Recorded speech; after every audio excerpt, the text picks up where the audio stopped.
Bonsoir. Salut les bigoudis. Bon, pour ceux qui ne me connaissent pas, c'est-à-dire à peu près tout le monde hein, finalement, je m'appelle Franck, je viens de Strasbourg, mais j'ai grandi dans un petit village situé au fin fond de la Meuse. Merci de votre compassion. 200 habitants là-bas. Ah, c'était le paléolithique, à côté des ch'tis, c'est Beverly Hills quoi. Alors j'ai quitté la Meuse pour l'unique raison hein, qui pousse un homme à quitter sa terre natale. Pas la guerre, hein, non, non. Le boulot, bien évidemment. Bah attention, pas n'importe quel boulot. Hein. Un job de déglingo, là. Un job, j'adore mon job, je me fends la gueule, mais tous les jours, c'est l'éclate. Hein. Vraiment, hein. Ça vous intéresse? Allez, je vous le dis. Mais c'est l'éclate, hein. C'est vraiment un job de déglingo, mais dans la vie, je suis comptable. Ouh, c'est l'éclate, hein. Je me marre tous les jours. Hein. Truc de fou, tu vois. Il y a un truc qui est marrant quand t'es comptable, tu sais, c'est que les gens pensent que forcément, t'adores les mathématiques. Que forcément, les équations, tout ça, c'est ton kiff, tu prends ton pied. Alors que ça n'a rien à voir. Rien à voir. Un pédiatre, par exemple, n'est pas forcément pédophile. Hein. C'est vrai. Alors que, entre un pédiatre et un pédophile, qui aime le plus les enfants? Ah, très bonne question. Ah, mais c'est vrai, je vous le demande. C'est vrai. Pour la compta, c'est pareil, hein, finalement. Chacun sa pratique. Hein. Toi, il y a un truc aussi, quand t'es comptable, t'as toujours un proche, un copain ou un membre de ta famille qui est persuadé que tu connais toutes les combines pour gruger les impôts. Et tout. La dernière fois, j'ai un pote, il vient me voir, il me dit « Ouais, Franck, dis voir, t'aurais pas une combine là pour que je défiscalise, que je gratte un peu de pognon auprès des impôts et tout ?» Putain, mais mec, tu veux défiscaliser quoi? T'as 3 gosses, t'es au RSA. Ta vie entière est défiscalisée. Bon, après, voilà, je vous parle de la compta, ça n'a pas toujours été mon métier. Hein. Non, avant, par contre, j'avais un vrai job de déglingo, mais là, vous n'êtes pas prêts. Je vous le dis? Allez, je vous le dis. T'as l'air sympa, je te le dis. Allez. Bon, alors pour ça, il faut remonter à 2003. Donc certains étaient à peine nés, peut-être. J'avais 21 ans et je venais de louper mon bac. T'auras capté, on n'était pas sur une bête de concours. Hein. Et comme j'étais plus proche de la relégation que de la Ligue des Champions, bah, je me suis dit, je vais chercher du travail. Et à 21 ans, sans le bac, sans diplôme ni aucune qualification, les seuls qui ont voulu de moi, bah, c'est la police nationale. Ouais, j'ai été flic, sérieusement. Et de mon plein gré, hein, j'ai passé le concours et puis je l'ai eu, quoi, tu vois. Je l'ai eu. Alors, généralement, c'est à ce moment du sketch que les gens se disent ah, parce qu'en plus d'être un con de bouseux, c'est un enculé de flic. Oui, non.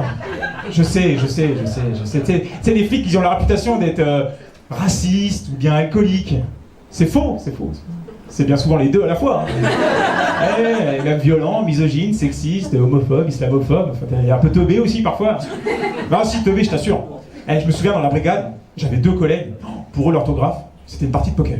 Non, sérieux, j'en ai vu un écrire. Accroche-toi. J'en ai vu un écrire merci, M-A-I-R, C-C-D-I-E. Le mec était dans un processus de création. Il faisait plus des fautes d'orthographe. Hein. Le deuxième, il écrivait qu'en majuscule. Mais tout le temps. Mais pas au clavier, hein. Au stylo. Ah, il foutait la trouille. Non, sérieux, bien sûr.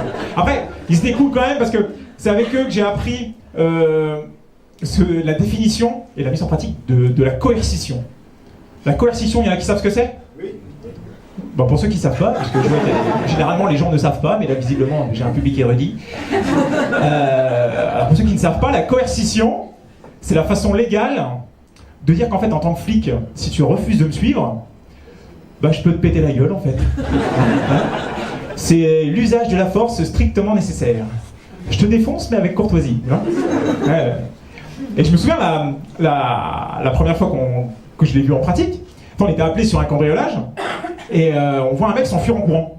Donc moi à ce moment-là, comme j'étais le seul qui était en surpoids ni alcoolisé, je l'ai rattrapé et j'étais nouveau, tu vois, je voulais appliquer la procédure. Mais mes collègues sont arrivés. Oh bah ils l'ont coercifié direct. Hein. Enfoiré, tu nous as fait courir. Coercition.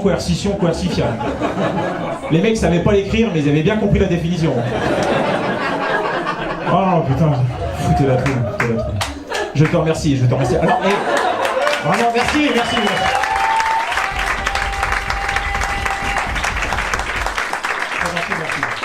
Il y en a, vous faites pareil, hein, pour les suivants, quand il y en a un qui se tente comme ça, il tente une échappée, vous suivez. Hein. Vous y allez, ça fait toujours plaisir. Et donc j'en étais où? Ouais, la police. Non, c'était la trouille. Le plus chiant, par contre, tu vois, quand t'es flic, c'est les proches. La famille, les amis. Parce que sur eux, sur ton front, bah, c'est marqué passe droit.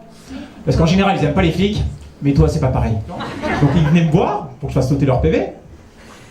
Je pouvais pas dire non, hein, parce que sinon tu redeviens vite un enculé de flic.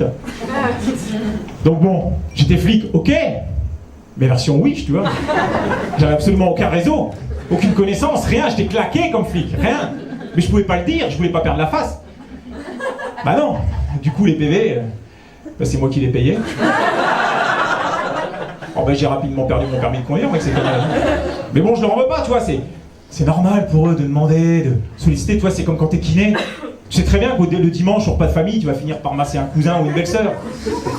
Bah oui. C'est normal pour eux de demander. Chose qu'ils ne feraient pas si t'étais gynécologue. Alors, je pense pas que t'en aies un le dimanche après-midi qui se soit retrouvé entre le fromage et le dessert. Va faire un frottis à sa belle-mère. Allez, merci de m'avoir écouté, je m'appelle Franck.